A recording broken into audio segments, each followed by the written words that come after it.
Listen, I need to tell you something. And before you interrupt me with your standard Galactic Council protocol nonsense, just listen. My name is Veke Morin, and I was a senior enforcement officer for the Interstellar Compliance Bureau, 23 years of service. Spotless record, 3 commendations. And now I am sitting in a holding cell on Station Keeper 7, waiting for my trial. Why? Because I let humans go free. Yeah, I know what you are thinking. How could anyone be stupid enough to help those monsters? Those reality-bending, physics-ignoring, absolute lunatics who nearly destroyed half the known galaxy. Well, sit down. Grab whatever beverage your species prefers. And let me tell you exactly how the greatest lie in galactic history came crashing down around our heads. It started 6 months ago. Standard patrol route. Nothing exciting. My partner, Thriss, a Velconian with more paranoia than sense, was going on and on about his new clutch of spawn. 7 of them, can you believe it? 7 tiny Velconian nightmares running around his habitat pod. I was only half listening, to be honest. We had been doing the same route for 4 years, checking transport manifests, scanning cargo holds, making sure nobody was smuggling restricted technology or, humans. Especially humans. See, 200 years ago, the Galactic Council made a decision. A unanimous decision, which, if you know anything about galactic politics, basically never happens. They banned humanity from ever leaving their solar system again. Forever.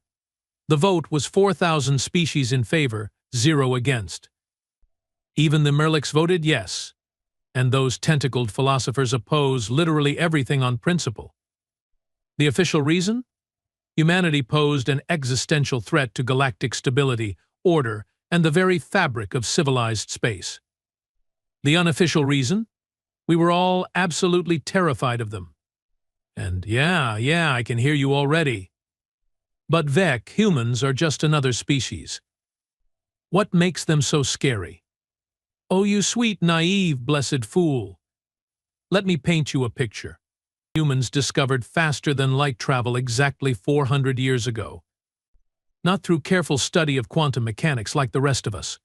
Not through centuries of mathematical breakthroughs. No.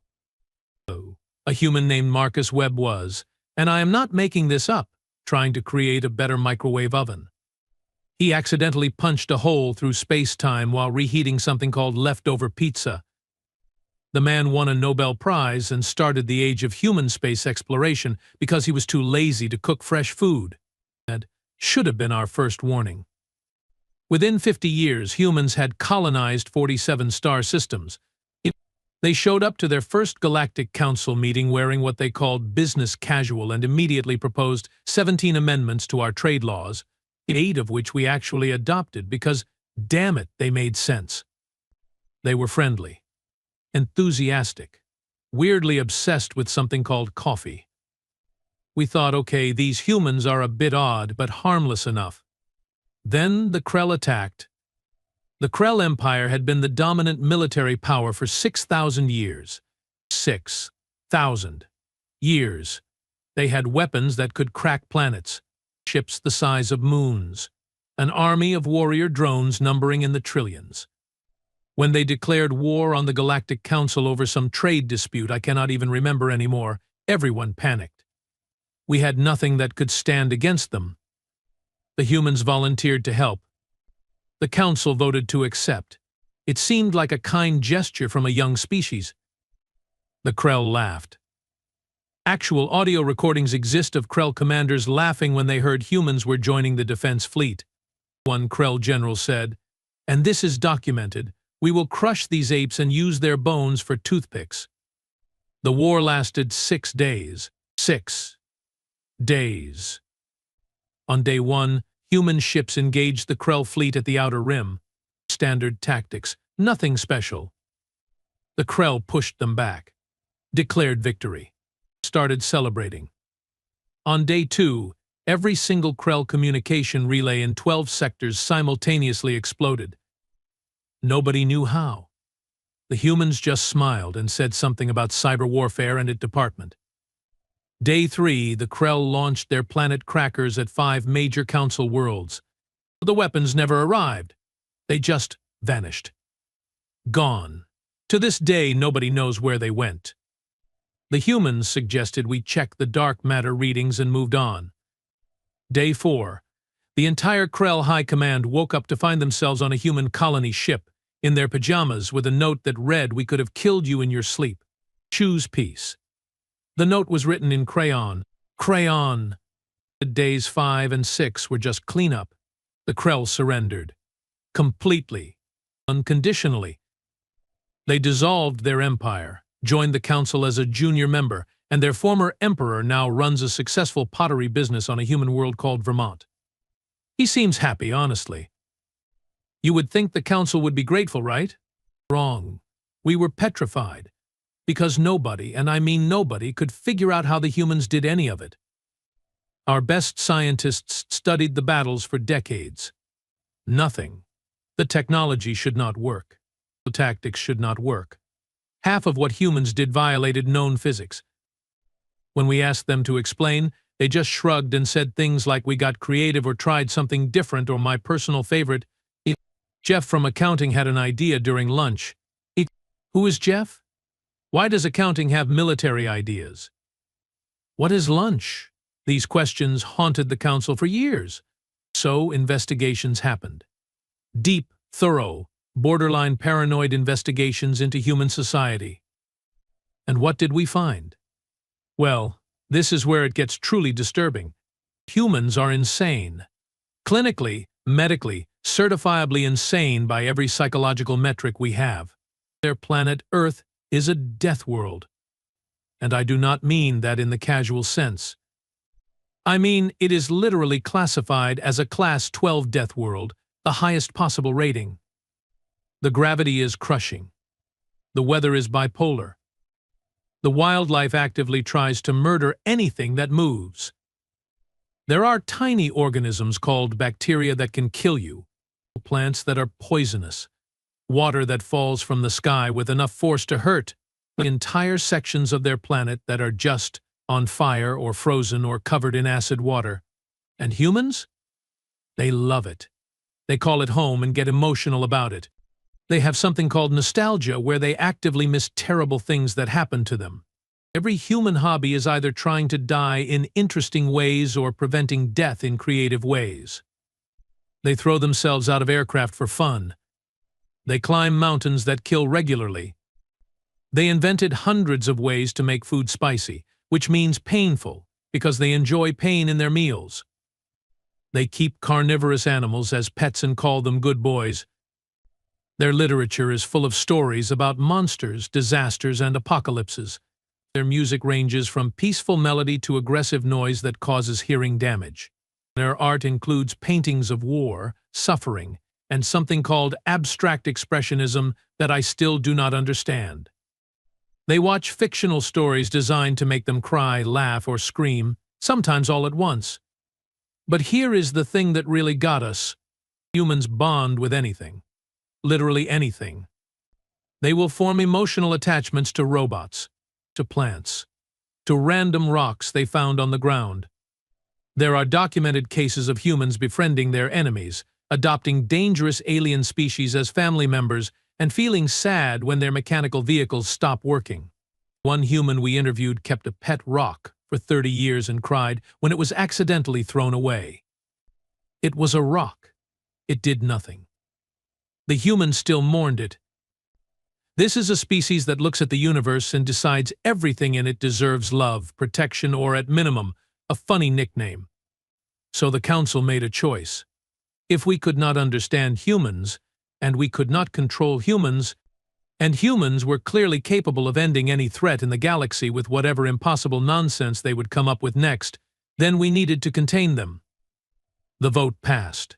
Humanity was banned from the stars, confined to their solar system. A blockade was established. Automated defense platforms. Constant monitoring. Any human ship that tried to leave would be destroyed. No exceptions.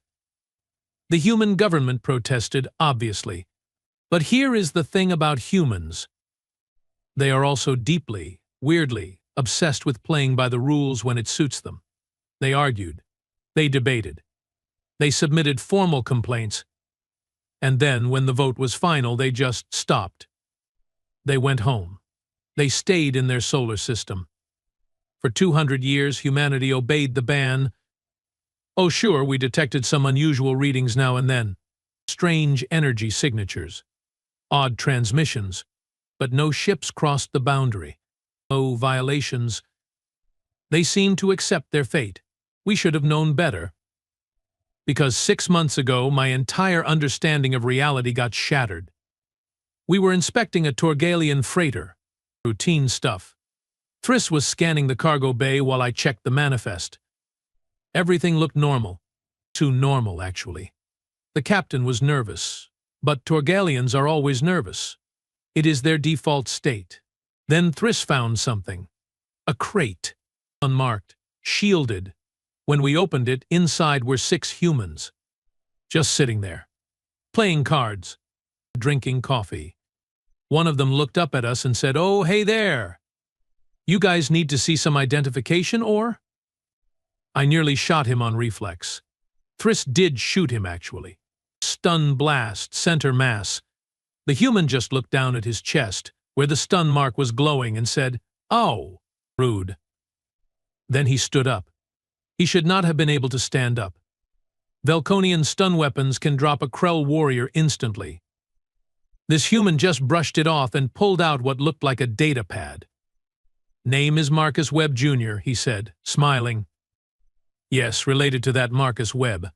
No, I cannot explain how the microwave thing worked either. Look, before you arrest us, maybe we should talk? Because I think there has been a massive misunderstanding about this whole ban situation.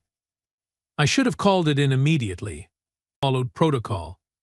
But something in his voice made me pause. Maybe it was curiosity. Maybe it was stupidity. Probably both. "Explain," I said. "Quickly." Marcus grinned. "You ever actually read the wording of the ban? Like the exact legal text?" I had not. Nobody had. It was 200 years old. Ancient history. But I pulled it up on my datapad anyway.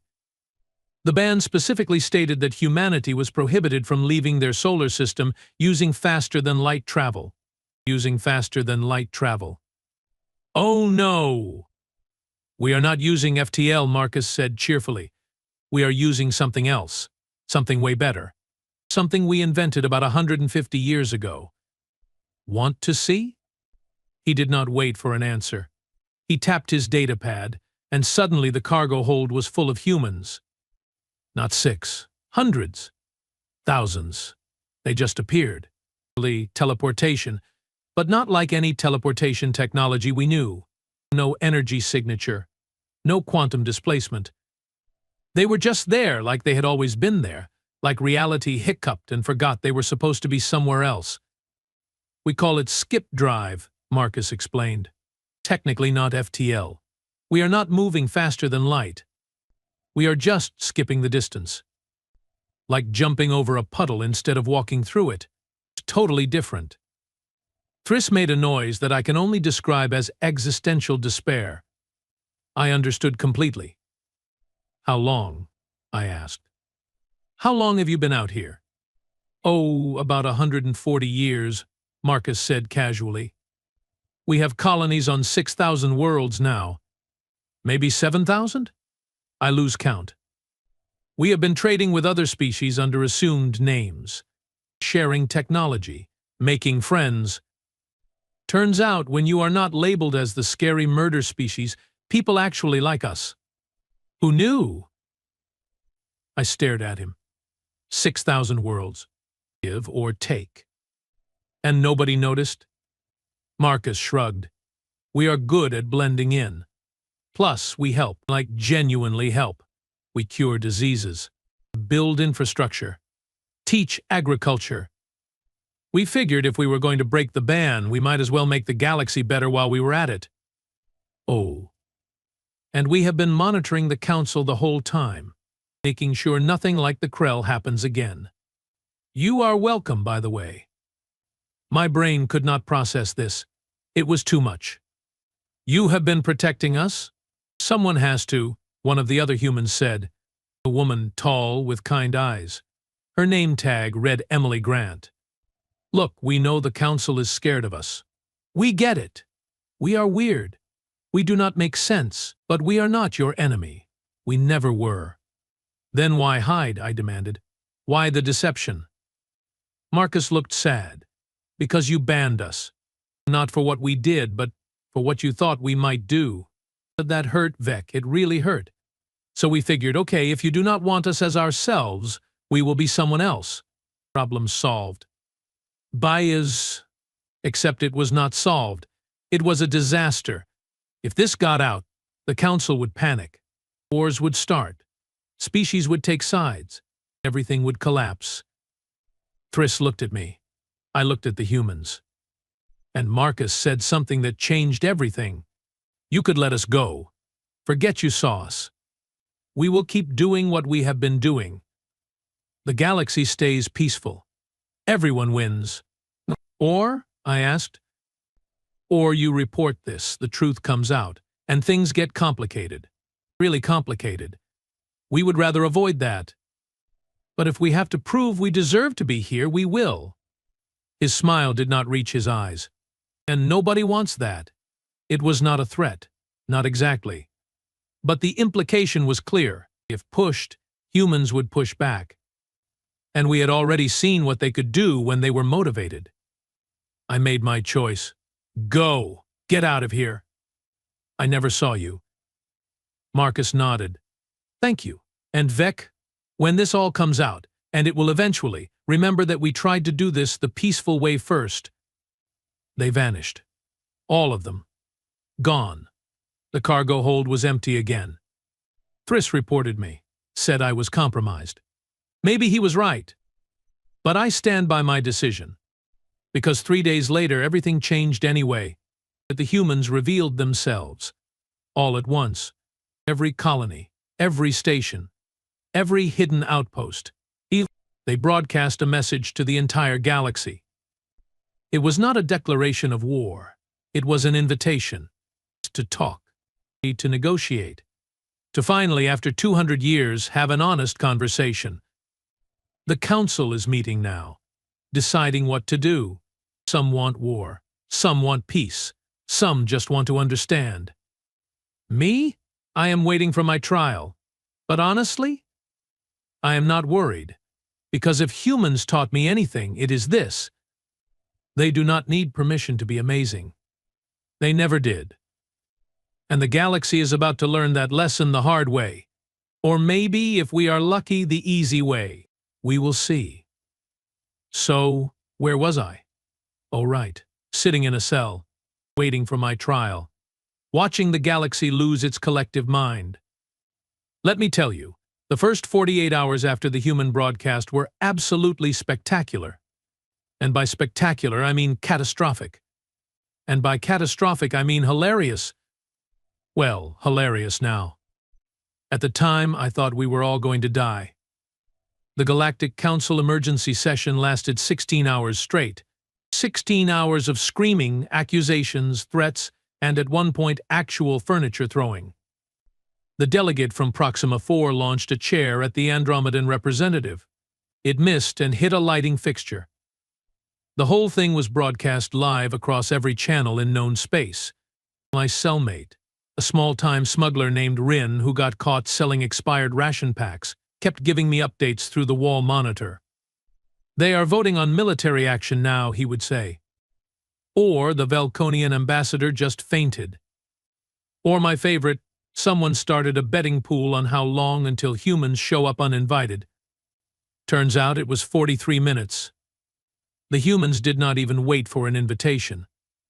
They just appeared. Right in the middle of the council chamber. 1 second, empty space. Next second, 20 humans standing there in matching uniforms that said official delegation across the front. The lead human, an older gentleman with gray hair and a beard, smiled at the cameras and said, "Hello, everyone. We probably should have knocked. Our apologies. We are here to clear some things up." Half the council reached for weapons. The other half reached for panic buttons. The human just kept smiling. His name was Director Anton Myers, former military, current head of something called the Human Diplomatic Corps. And he had, apparently, zero patience for nonsense. Before anyone does anything regrettable, Anton said calmly, "Let us establish some facts. 1. We have been living among you for 140 years. 2. We have helped more species than we can count. 3. We have prevented at least 6 major conflicts that would have killed billions. 4. We did all of this while you pretended we did not exist. And 5. We are not asking for permission anymore. We are asking for partnership." The Velconian Prime Minister, an ancient thing named Korash, hissed at him. "You violated the ban. You broke our laws." Anton nodded. "You are absolutely right. We broke a law that was unjust, unfair, and based entirely on fear rather than facts. We would do it again. In fact, we did it thousands of times. We will continue doing it.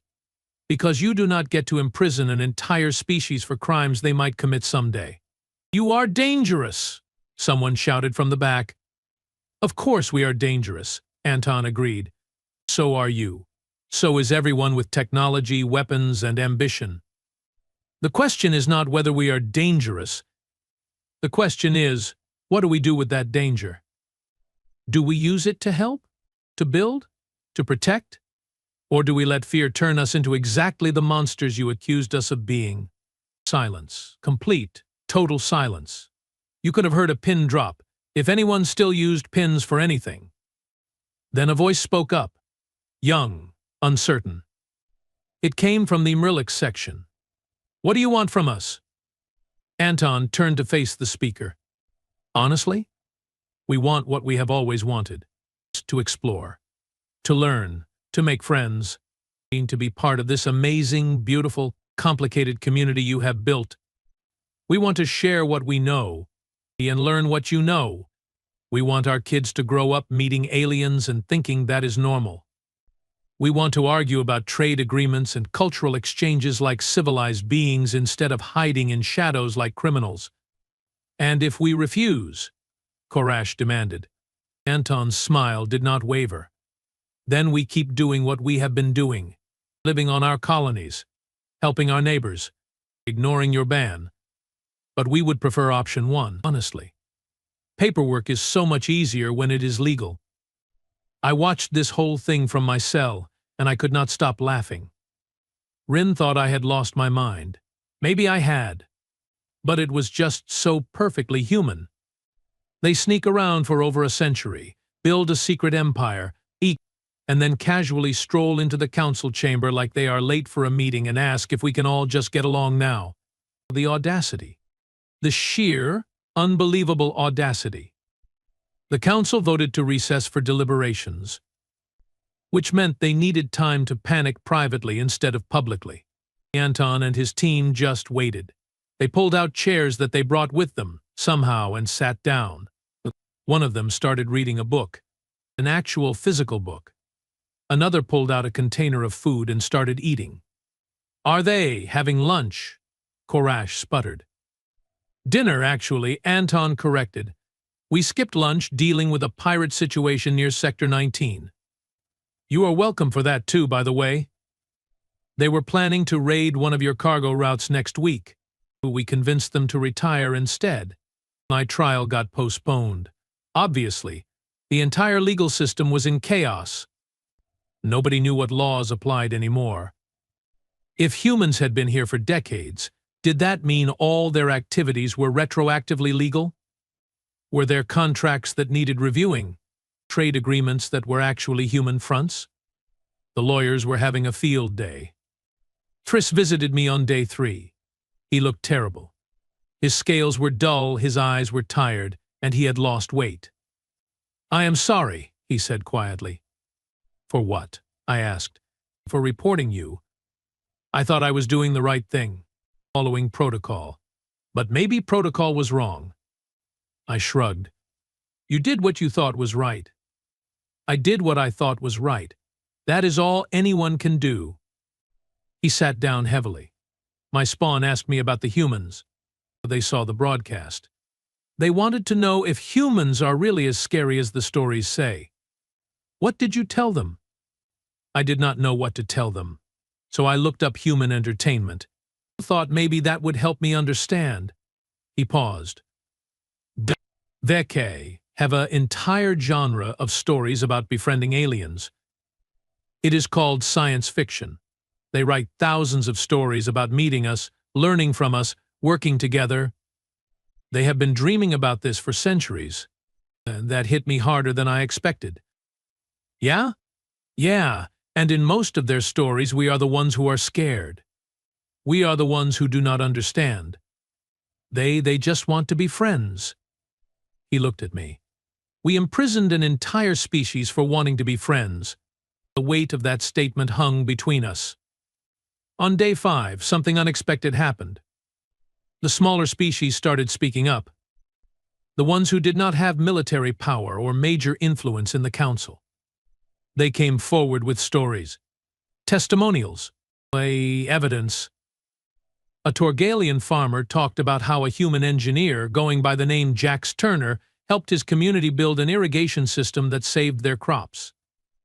A Endurian doctor described how a human medical team eradicated a plague that had killed thousands. A Mrilix teacher explained how human educational programs helped their youth learn faster and better than ever before. Hundreds of stories. Thousands. All from species who had unknowingly been helped by humans over the past century. The evidence was overwhelming, undeniable. The humans had not been hiding to avoid detection. They had been hiding to avoid scaring people while they did the work that needed doing. On day 7, the council called another session. Anton and his team returned. This time, the chamber was packed. Every species, every delegate, every observer. The entire galaxy was watching. Korash stood at the podium. The ancient Velconian looked like he had aged another decade in a week. We have reviewed the evidence. We have heard the testimonials. We have consulted with our legal experts, our military advisors, our cultural historians. He paused. And we have come to a conclusion. The tension was unbearable. Rin was gripping the monitor so hard I thought he might break it. The ban was a mistake, Korash said slowly.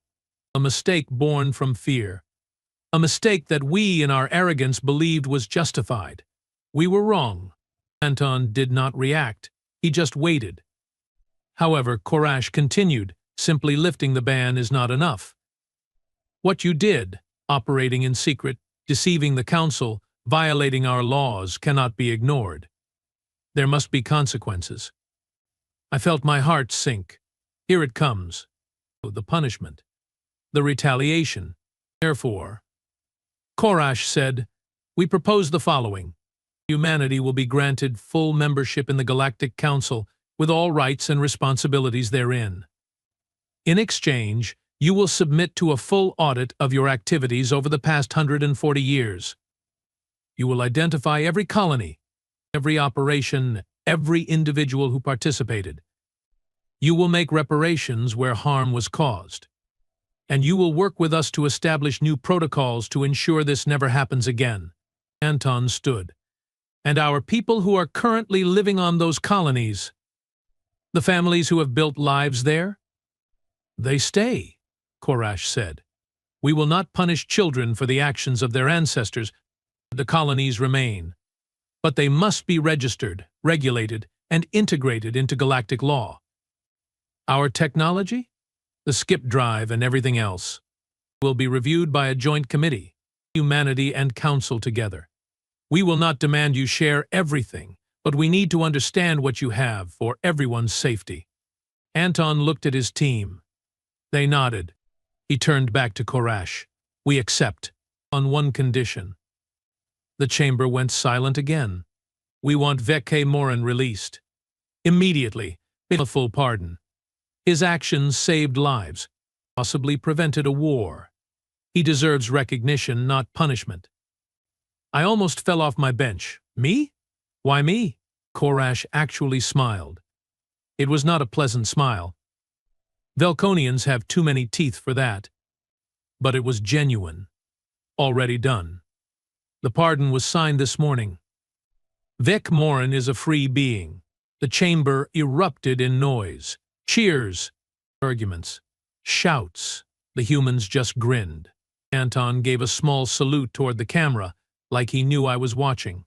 But the trial never happened. I was released 2 hours later. They gave me my badge back, my weapons, everything. Plus a commendation for exceptional judgment under extraordinary circumstances. Triss was waiting outside the detention center. They want us back on patrol, he said. Both of us? Both of us. Apparently, we are the only enforcement team with actual experience dealing with humans. They need that now. We walked back to our ship in silence. Then Triss said, "Do you think it will work? This partnership?" I thought about Marcus and his casual confidence, about Anton and his calculated honesty, about all those humans who spent over a century helping people just because it was the right thing to do. "Yeah," I said, "I think it will. But it is going to be weird." Weird how? Right on cue, a human jogged past us. Literally jogged. For exercise. By choice. She waved and shouted, "Morning, officers." Beautiful day, right? Then kept running. Triss stared. Why is she running? Is she being chased? Should we help? That is just what they do, I explained. For fun. That is disturbing. You have no idea. The transition was not smooth. Of course it was not. You do not integrate an entire hidden civilization overnight. There were disputes about territory, arguments about technology sharing, cultural misunderstandings that ranged from hilarious to horrifying. For example, humans have something called humor that does not translate well. A human comedian performed at a council cultural exchange event and made a joke about Velconian mating practices. Triss nearly started a diplomatic incident. The human was genuinely confused because, in their culture, making fun of yourself and others is a sign of affection. We had to create entirely new departments. The Office of Human Integration, the Department of Skip Drive Regulation, the Bureau of Cultural Translation. My personal favorite was the Committee for Explaining Human Behavior, which had a waiting list 6 months long because everyone wanted to understand why humans do the things they do. I got assigned to that committee, actually, as a consultant. They wanted my perspective on human psychology. I told them I had no idea how human psychology works, and they said that was perfect because nobody else did either. During one session, a Mrillic scientist asked me to explain why humans keep animals that can kill them as pets. They like them, I said, but they are dangerous. That is part of the appeal, apparently. That makes no sense. Welcome to my world. But slowly things started to change. Human technology began integrating with council systems. Human doctors trained council medical staff. Human engineers worked alongside alien architects. Human teachers shared their educational methods. And the humans? They were just happy. Genuinely, openly happy to finally be accepted. Through parties. They organized cultural festivals. They invited everyone to Earth to see their home world. I went, actually. Took leave and visited Earth with Triss. It was terrifying. The gravity was crushing. The weather was unpredictable. We saw something called rain that Triss described as the sky attacking us. But the humans were wonderful hosts. They showed us their museums, their art, their history. We met Marcus Webb Sr., the original microwave inventor. He was 96 years old and still did not know how his invention worked. Sometimes, he told us, the best discoveries happen when you are not trying. You just stumble into greatness while looking for a snack. That, I realized, was humanity in a nutshell. They stumble into greatness while looking for snacks. Before we left Earth, Anton Myers invited us to dinner. Real dinner at his home. His family was there. His wife, who was a botanist. His daughter, who was studying xenobiology. And his son, who wanted to be an enforcement officer like me. We ate something called pasta, which was surprisingly good. We talked about everything and nothing. Politics, music, the weather, and at one point Anton said something that stuck with me. You know what the hardest part of the ban was? Not the isolation, not the restriction. It was knowing that we had so much to offer and nobody wanted it. We could have been helping all along, building together, learning together, but fear got in the way. And now? I asked. Now we get to do what we always wanted. Be part of something bigger than ourselves, contribute, matter. That is all we ever asked for. It has been 3 months since the revelation, 3 months since humanity came out of the shadows. The galaxy is adjusting. Not everyone is happy. Some species still do not trust humans. Some probably never will. But most are coming around. Because here is the thing about humans. They grow on you. Like a fungus, Thriss says, but I think he means it affectionately now. They are enthusiastic. They are genuine. They are weird and wonderful and absolutely impossible to predict. Last week, a human agricultural team helped a failing colony restore their food production. The week before, human mediators helped resolve a trade dispute that had been going on for 30 years. Yesterday, a human artist created a sculpture commemorating the end of the ban. It is called Permission Unnecessary, and it is beautiful. My job is different now. Instead of hunting humans, I help integrate them, answer questions, solve problems, explain why humans do things that make no sense to anyone else. Do I regret letting Marcus go that day? Not for a second. Because sometimes breaking the rules is the right thing to do. Sometimes mercy matters more than protocol. Sometimes you just have to trust that people, even weird, impossible, physics-defying people, are trying their best. The galaxy is better with humans in it. Louder, definitely. More chaotic, absolutely. But better. They bring something we did not know we were missing. Creativity. The absolute stubborn refusal to accept that something cannot be done just because it has never been done before. They were banned from the stars. But they never needed permission. They just needed a chance. And now that they have it? Well, I have a feeling the galaxy is about to get a whole lot more interesting. Thriss and I are back on patrol. Same route, same ship. But everything is different. Now, when we stop vessels, sometimes we find humans. Legal humans. Documented humans. Working, living, existing in the open. Last week, we stopped a transport. The captain was human. Her name was Riversong. She smiled when she saw us. Officers. What can I do for you? Routine inspection, I said. Of course. Come on aboard. Fair warning, we are transporting livestock. Specifically, creatures called goats. They are spirited. Spirited was an understatement. The goats were chaos incarnate. One of them ate part of Thriss's uniform. River just laughed and said, "Yeah, they do that. But they are great for clearing vegetation on new colonies. Plus cute." The goat glared at me with horizontal pupils that looked like gates to the underworld. Cute was not the word I would use, but River got her clearance. Her cargo was legitimate. Her paperwork was perfect. She went on her way, and I found myself smiling. This was the future now. Humans and aliens. Working together. Living together. Probably driving each other crazy together. But together. As our shift ended and we headed back to station, Thriss turned to me. "Do you think they will ever stop surprising us?" I looked at the star field ahead. Somewhere out there, 6,000 human colonies were doing who knows what. Building. Creating. Probably inventing something that would break physics in a new and exciting way. Not a chance, I said. Not a chance. And honestly, I would not want it any other way. Because the humans were right about one thing. They never needed permission to be amazing. They just needed us to get out of their way and let them show us what they could do. Welcome to the new galaxy, where humans are legal, where cooperation beats isolation, where the impossible happens daily and we all just deal with it. It is going to be one hell of a ride, and I cannot wait to see what happens next.